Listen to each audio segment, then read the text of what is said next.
Once upon a time in a village, there was a beautiful house with a big garden, and it had a little girl named Ella. She was a kind and caring girl. All the animals loved her very much. She loved all the animals too. One day, Ella was playing in the garden when she saw an injured bird. She quickly rushed to its aid and took care of it until it was well enough to fly away. The bird was so grateful to her for saving its life that it flew down from its nest and dropped a small, beautifully sparkling stone in her hand as a gift. "Thank you for saving my life," the bird said. "Here is a magic stone for you. You can use it to make one wish." And with that, the bird flew away. Ella ran inside to show her parents the magical stone. "Look what I found," she said excitedly. "It's a magic stone, and the bird said I could make a wish." Her mother took the stone from her and said, "Don't be silly. Magic stones don't exist." But her father looked at the stone and his eyes widened. "Where did you find this?" he asked. "I found it in the garden," Ella replied. Her father took the stone and went out into the garden, leaving Ella and her mother inside the house.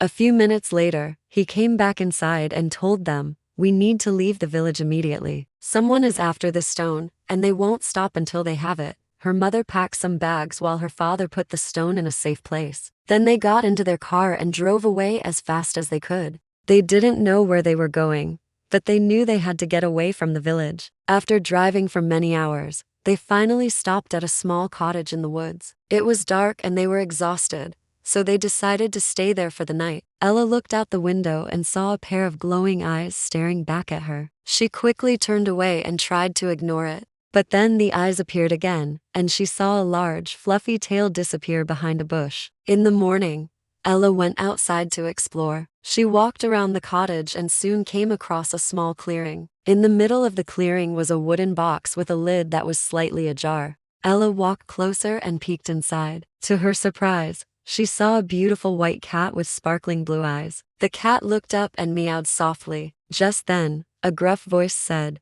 "What are you doing?" Ella jumped and turned around to see an old woman with a gnarled walking stick. "I'm sorry," Ella said. "I didn't mean to intrude." "Hey, the woman said. "You shouldn't go poking around in places you're not welcome." With that, she hobbled away. Ella went back to the cottage, but she couldn't stop thinking about the cat. She went back to the clearing, but the cat was gone. Disappointed, she returned to the cottage. Later that day, Ella was sitting by the window when she heard a scratching at the door. She opened the door, and there was the white cat from the clearing. It meowed and looked at her expectantly. "Can I help you?" Ella asked. The cat nodded and walked past her into the cottage. Ella followed the cat, and soon they were standing in front of the old woman. "Here," the old woman said, handing Ella a small bag. "Give this to the king." Confused, Ella took the bag and asked, "Why? Who's the king?" "You'll find him at the castle on the hill," the old woman said. "And when you give him the bag, be sure to say these words, 'Beware the shadow that walks behind you.' If you do, the king will be saved from a terrible fate."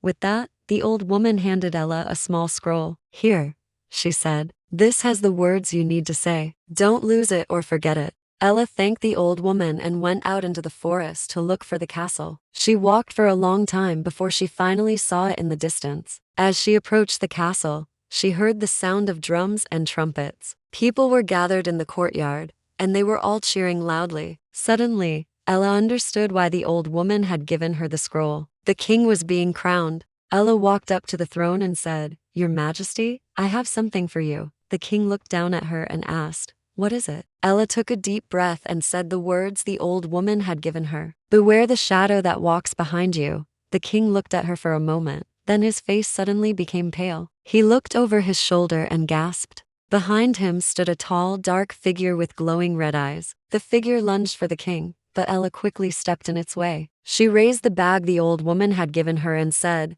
"I am the one who brought you this warning." The figure turned to her and snarled, "You should have stayed out of this, girl." Ella was scared, but she stood her ground. "I had to warn the king," she said. "He would have been killed if I hadn't come." The figure laughed. "Foolish child, do you really think you can defeat me?" With that, it lunged for her. But just then, a white blur shot out from the crowd. It was the white cat from the clearing. The cat arched its back and let out a fierce hiss. The figure recoiled as if burned. "Get away from her," the cat snarled. "You won't hurt her." The figure hesitated, then turned and disappeared into the crowd. The people gasped and started to murmur. The king turned to Ella and asked, "Who was that? Why did he want to kill me?" "I don't know who he was," Ella replied, "but I know he wanted to steal your crown and rule the kingdom. The old woman in the forest told me to bring you a warning, but I think she knew that he would come after you. That's why she sent me."